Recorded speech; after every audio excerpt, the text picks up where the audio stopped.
Shut up and sit down. Hey you scallywags, today we're looking at two figures from the Skeleton Forces Shadow Wing. We start with Hunter.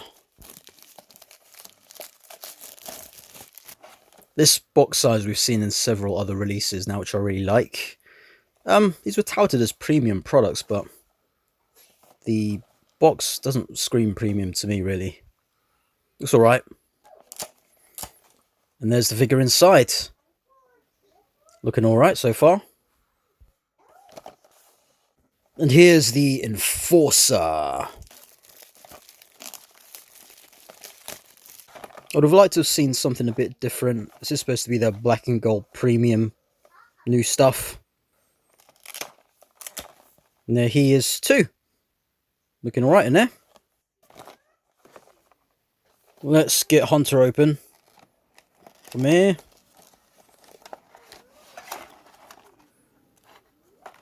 Stand. Pamphlet. Images there. I'll take them apart. Figure.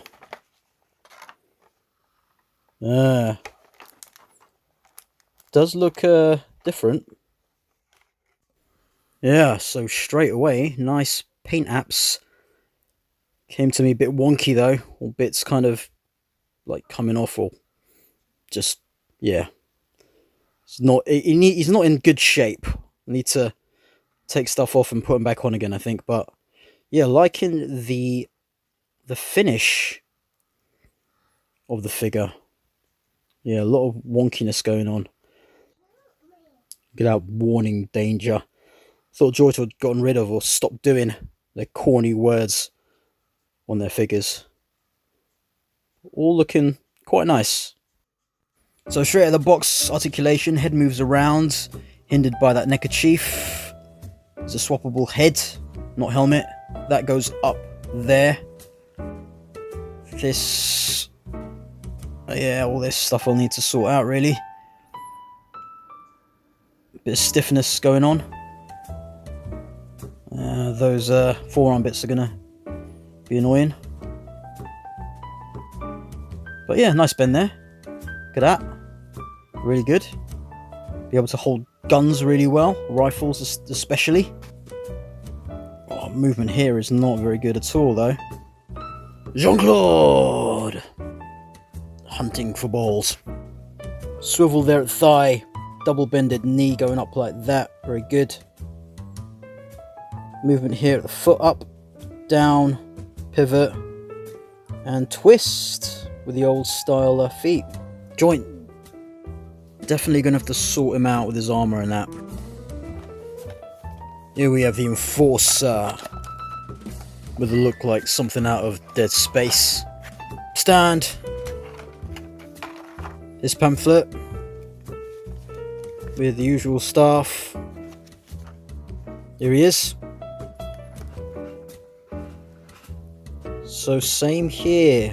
Look of this guy is really great. The finish, got a gloss, kind of varnish, but also a bit wonky out the box.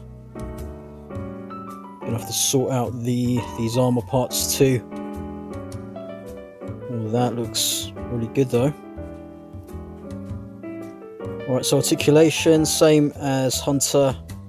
Oh, he's got a flesh-coloured neck, non-removable helmet or swappable head. Arm goes there, all the way round. It's bend, it's good. It's got the same forearms as Steiner. Hands there move. Maybe similar issues with the torso. Jean-Claude! He'll enforce those balls on you. Swivel at thigh 2. Bend there, just like Hunter, exactly the same. Except my knee bit has come off. Annoying. I think the same happened to M from EM Hobby TV. Go and check out his review if you haven't already. Yeah, I know why. That look. See, armor bit needs. Yeah, that needs fixing. I have to be honest, it doesn't necessarily feel like a premium experience so far. Paint apps are great and the gloss varnish nice. Not liking that I have to fix them out straight out of the box. We'll have a look a bit more into these guys. That missing kneecap, I'll super glue that on and we'll remove some of this armor. So here's everything all laid out. Armor bits all taken off, or all that can be taken off and removed. Start with Hunter. So this head, again, still moves about the same. Works better without that neckerchief thing. This body bit seems a bit different. Might have seen it before. I do like this helmet head sculpt and the details. These are different. The shoulder bits there, the back kind of goes to the side a bit because of how big it is there. It looks quite good. That'll still bend. Even more so on the right side. Twisting all the way around. And that of course moves around that new style joint. Look, that is the new style joint with where you can actually tell which way it's oriented, which I like. Movement up here, which you don't get with the armor on, and movement there as well, hindered by the armor once you've got it on. Quite gappy, not as smooth as one would want, particularly with that back. Jean-Claude with his armorless balls.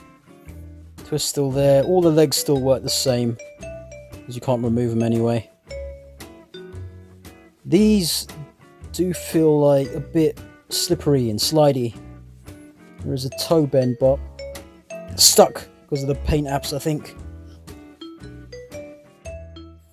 Right, let's check out Enforcer's Buck, which is the same with the head. Arm goes up, around again, bend. Same here. Goes all the way around. Then again, the movement there with the hands, exactly the same. I think the torso here is slightly different. Here, that catches a bit on the waist more. It's a bit awkward. Gappy as well. Jean-Claude! Twisted thigh and the same stuff going on here with the legs. Same wonkiness or slippery slidiness. Hunter's chest armor here. Looking very good with that new paint app and the gloss varnish. Not new, I found out recently. Was with another release previously. So we'll go on over the top.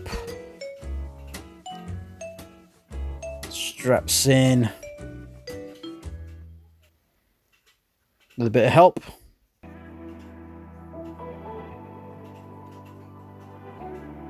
This thing, neckerchief bit goes in.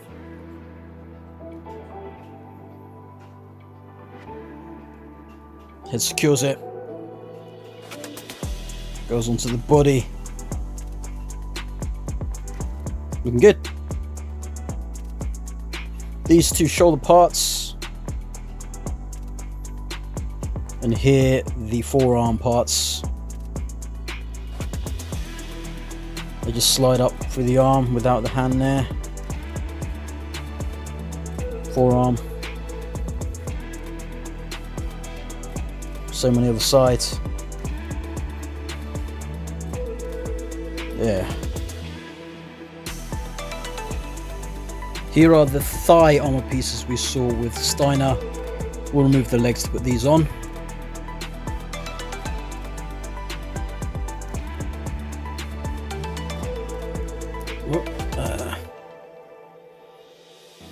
Clips in there.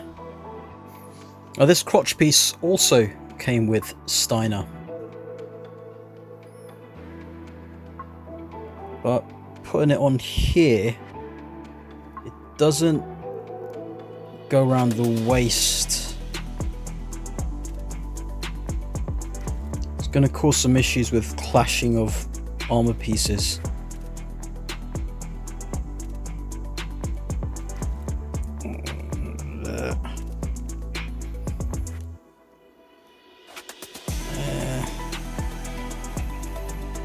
Now see.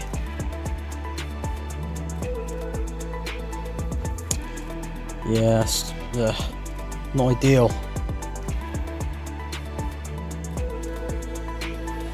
Looks alright, it's just, yeah. Here's Hunter's chest armor piece.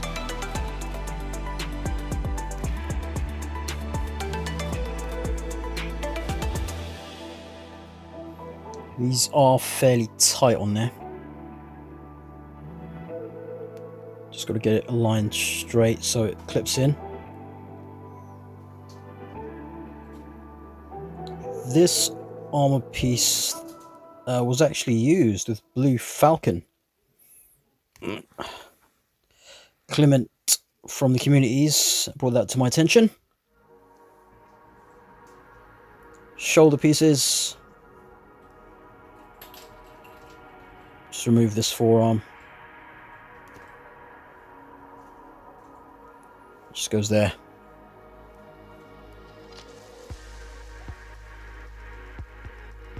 Just like Steiner. Same forearms. Make sure it's out of the way of the elbow.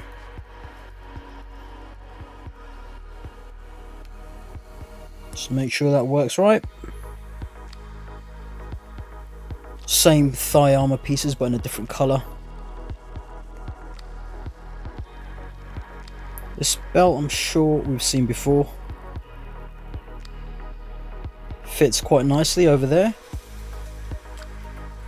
Should make things easier to move around. Head on there. All in order. That is stuck together, the thumb and that middle finger. So I cut free the thumb and middle finger there, so I'll be able to hold some weapons, which we'll check in just a moment. Start with Hunter. I took off his neckerchief and a forearm bit because it was sliding off. You check his belt here, it was all painted in. So it's supposed to store a weapon. This knife here, it comes with him. Looks really nice. I've had it before somewhere. So I'm just going to force open that bit using this knife. That seems to have done the job. Nice and easy. But shouldn't have to do it really. That knife does fit in there as well for storage, which is great. You can also hold the knife. And here's this extra knife, this machete, which I thought could fit in there. I thought I saw on promo images that it was able to store it there, but looks a bit too big for that hole. That's what she said.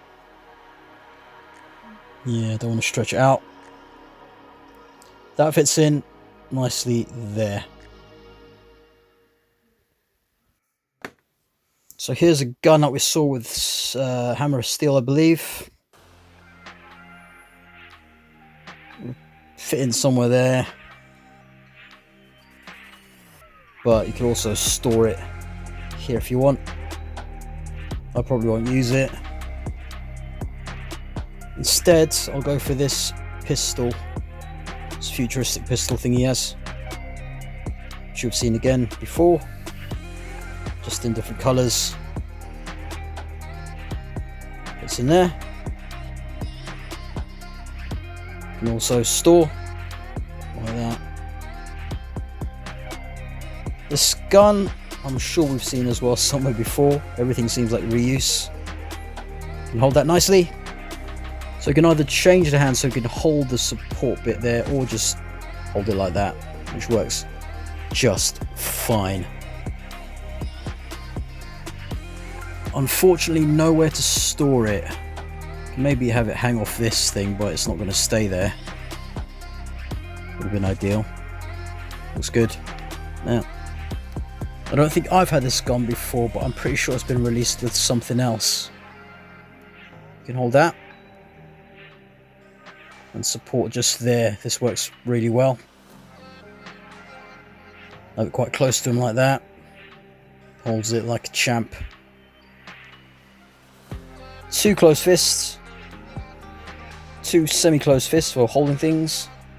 For Hunter, we'll start with this knife, which you've had a number of times before. You can hold that. And to store it, just put it back here, I suppose. Not ideal, but that'll do. This gun, one of the worst guns you can get, came with one of the 09th figures. There's plastic all around it. Yeah, not going to bother. This sci-fi pistol we've seen before. This isn't too bad. Fits in quite well in there. Storage, as usual. This gun again was just seen with Steiner, but was done better there. Can hold it well though. Double-handed for him is no problem, and looking down the scope is really good for this figure too. I have this gun with my Hell's 5th figure A, and I quite like it. Fits on well for Enforcer. Really well with the secondary hand too. Look at that. I think that looks really good. 2 semi-closed fists for holding things. 2 fists. Stand for Hunter. I think this is a terrible stand. They've done better in the past. This one, I don't think is very premium. Same for Enforcer. This thing here. Oh, I wonder if that comes off. That does come off. Don't know why, but it does if you want it to. So, yeah. Yeah, also not premium. Let's just stand on there. So we'll finish up with some comparisons and my final thoughts on these. Yeah, some ups and downs. So from the far right, we've got Bo-Katan Kryze from Hasbro Vintage Collection, Star Wars, It's Papalotl from Acid Rain World, Crouching Alien from Heya Toys, Halo Master Chief, Jazz Wears, Steiner, Joytoy, and a Jazz Wears Fortnite figure. I'm glad I actually waited to do my final thoughts on these figures, as initially I was a little bit disappointed, and that may be due to the fact that I had certain expectations with these figures. They look amazing, don't get me wrong, can't take that away from them, but design wise, let's take for instance Steiner. Not a premium figure, but design wise very deliberate. The reuse of weapons is used with the new armor pieces, so you can store the swords and the knife there. Here, this Hunter, it just clashes. See, it's like someone's put together some custom figure, but it doesn't quite go, doesn't work properly. It's like it's just cobbled together, painted nicely, gloss on it, and it's touted as a premium figure. That's how I initially thought about it, and to an extent I still do feel that way.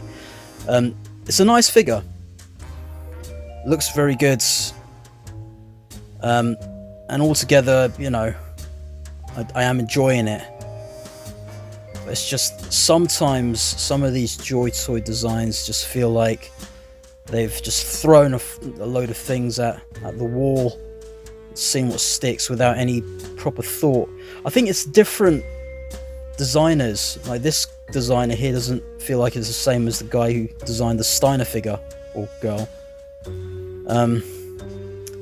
The leg pieces here, it's like, yeah, these were new. We saw them on prototypes and they decided to use it twice in the same release and just have the design slightly different. They work well. I like them. Again, we saw the thigh pieces with Steiner anyway. And then I think the only new parts of this are the legs and then the helmet. But in terms of the paint also, I mean, yeah, the gradient painting is nice, but that's about it really. Otherwise it's just really gloss varnish that they've done, which looks good, but I could just get my gloss out from my drawer and put that on some of my figures. With Hunter, the same. So this actually works better than I thought it would. Still clashes, a whole lot of clashing there, but works better than Hunter. You can move it more. Some days I like Hunter more than Enforcer. Today's an Enforcer day for me. And this gun we only saw recently with Steiner, but actually it's done better with Steiner because it's got this dry brushing on there. Brings out those details in silver.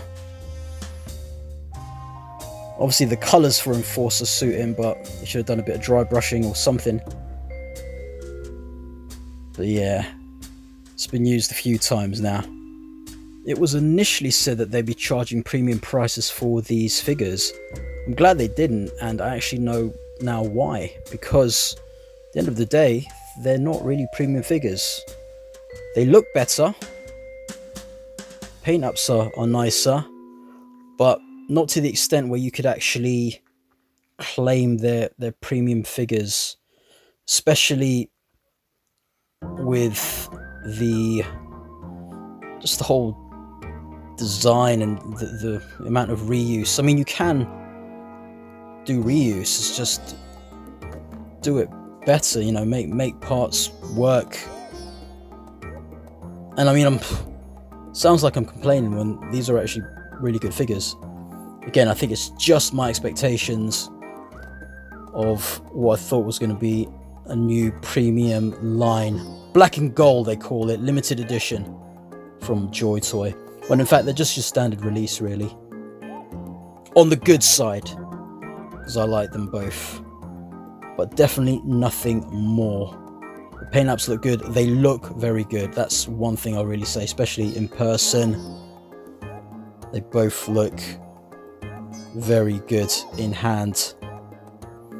But they could have done more with the weapons and weathering there and things and make that look good. Again, they had a whole load of accessories with it, a load of unnecessary. Like half the guns that you get with them, I'm not going to use. The stands are like trash. But the figures themselves are pretty good. Just don't see why they didn't give a secondary head. Or a helmet head or something. Seems like a missed opportunity there, really. At the end of the day, would I recommend you buy these figures? I would say yes. If you like the designs, then definitely go for it. But temper your expectations. They're just a normal Joytoy release, just better paint apps, a gloss varnish, but nothing more than that really. They look really good, they pose really good action figures, a wealth of extras, but really just your standard Joytoy release. Anyway, that's enough from me for now. I'll scale you later.